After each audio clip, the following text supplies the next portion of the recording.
Bonjour, aujourd'hui on va voir quelques exemples sur la factorisation. Factoriser, c'est transformer une somme en produit, c'est-à-dire c'est le chemin inverse du développement. Comme si quelqu'un a fait la distribution et nous on fait l'inverse.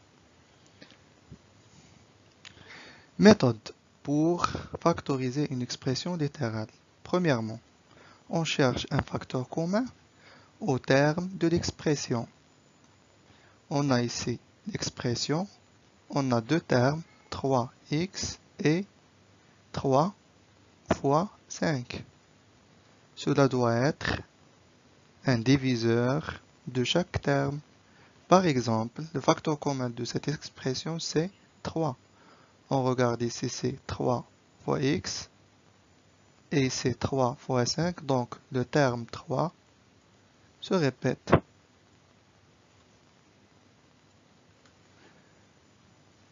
Deuxièmement, on écrit le facteur commun et on ouvre une parenthèse comme ceci.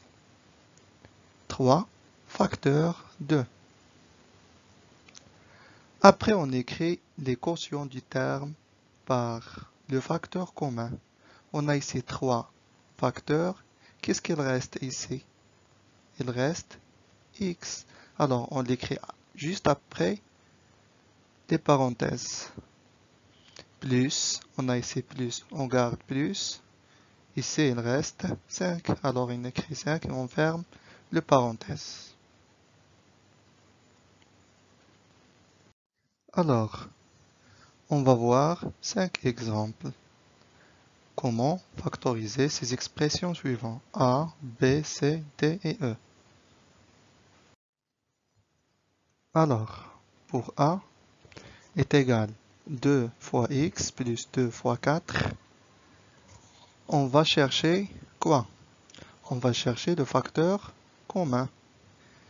Dans la première expression, 2 fois x, on a 2. Dans la deuxième expression, on a aussi 2. Donc 2, c'est le facteur commun.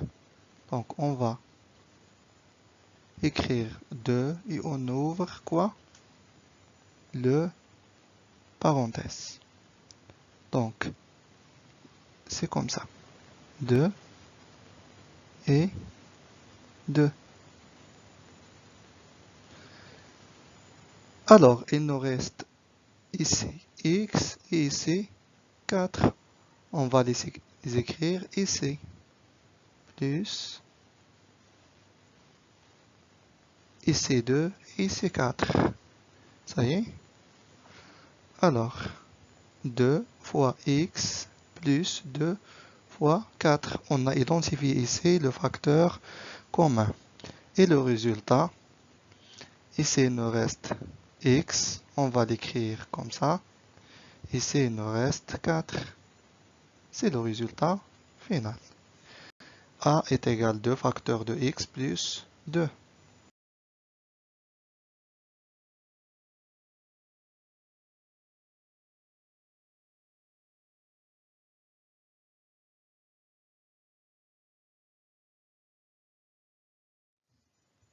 Alors, pour factoriser cette expression, b est égal 3x moins 24. Ici, j'ai 3. Ici, je ne l'ai pas. Ici, j'ai 24. Et ici, je ne l'ai pas. Alors, on a dit que pour factoriser, il faut trouver le facteur commun. A priori, je ne vois pas de facteur commun ici. Alors, le facteur commun ici est caché. Comment on peut le trouver? On regarde ici dans la deuxième expression, c'est 2 plutôt 3 fois 8 est égal 24. Alors, le facteur commun, c'est 3, car 3 se répète dans la première expression et la deuxième. Et l'expression devient 3 fois x moins 3 fois 8. Et on fait comme la précédente. Et le résultat, c'est b est égal à 3, facteur de x moins 8. Ici, il nous reste x et ici, il nous reste 8.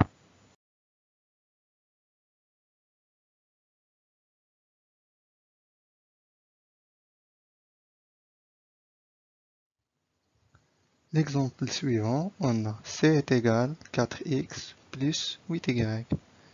Ici, on a x, ici, on a y, ici, on a 4 et ici, on a 8. Mais on voit que 8 est multiple de 4, car 8 est égal à 4 fois 2. Alors, notre expression devient c est égal à 4 fois x plus 4 fois 2 fois y. Alors, le résultat, c'est 4 facteurs de quoi? Qu'est-ce qu'il reste ici? C'est x. Et ici, c'est 2 fois y. Ça veut dire 2y et ici x. Dans les exemples précédents, on a toujours factorisé avec un nombre. Mais on peut aussi factoriser avec des lettres. C'est la même chose. Dans cet exemple, on voit ici qu'on peut factoriser avec un nombre et une lettre. Comment? Ici, on a deux nombres dans la première expression et la deuxième. Alors, on va prendre quoi? Le plus grand diviseur entre 12 et 6, le diviseur commun. Donc, on peut écrire 12, c'est 6 fois 2. Et on garde dans la deuxième 6. Et pour les lettres, on prend la plus petite puissance entre x puissance 2 et x puissance 4. Donc, fois x puissance 2 plus fois x puissance 2 fois x puissance 2. Car x puissance 2 fois x puissance 2 est égal à x puissance 2 plus 2 est égal à x puissance 4. Alors, le résultat, c'est le suivant. D est égal et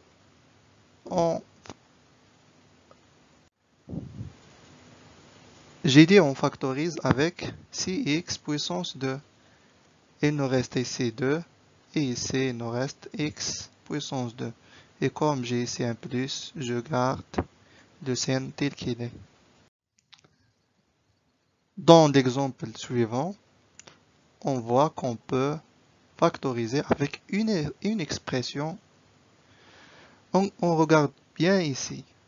On a x moins 1 facteur de 5x plus 1. Moins quoi? Moins x moins 1. Il se répète ici et ici. Donc, on va factoriser avec cette expression. Et on n'oublie pas qu'on a ici moins. On va voir comment. X moins 1 en facteur et on ouvre des parenthèses. Alors, il nous reste dans le premier terme 5x plus 1. Voilà 5x plus 1. Et dans le deuxième terme, il ne reste rien. Mais x moins 1, on peut l'écrire sous forme de x moins 1 fois 1. Alors, c'est quoi ça? Moins, on la garde ici. Et ici, il nous reste 1. On écrit toujours, s'il ne reste rien, on écrit toujours 1 et pas 0. Alors le résultat final, on a ici deux nombres opposés. Moins 1 plus 1 est égal à 0. Donc le résultat final, c'est x moins 1 facteur de x. On peut mettre 5x au début et on peut la garder à la fin. C'est tout pour aujourd'hui. N'hésitez pas à poser des questions si vous n'avez pas compris quelque chose. Merci pour votre attention et à une autre séance.